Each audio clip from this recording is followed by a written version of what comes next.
बातमी आलेली आहे। कतारमधून सर्व लष्करी उपकरणं हटवली आहेत अशी माहिती अमेरिकेच्या व्हाईट हाऊसकडनं देण्यात आलेली आहे।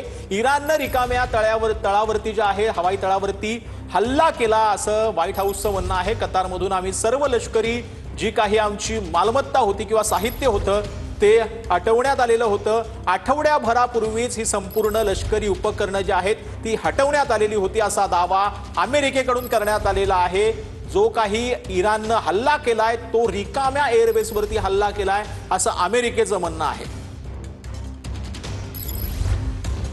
इस्रायल आणि इराणच्या युद्धात अमेरिकेनं जे आहे ते इराणमधल्या 3 न्यूक्लिअर साइट्सवरती हल्ला केलेला होता। त्यांच्या लढाऊ विमानांनी त्याच्यावरती बॉम्ब हल्ले केलेले होते आणि त्यानंतर इराणकडून देखील अमेरिकेला प्रत्युत्तर देण्याचा प्रयत्न झाला आणि कतारमधल्या अमेरिकेच्या एअरबेसवरती इराणनं 10 मिसाईल डागलेले आहेत आणि त्यानंतर अमेरिकेकडनं आता याला प्रत्युत्तर जे आहे ते समोर आलं।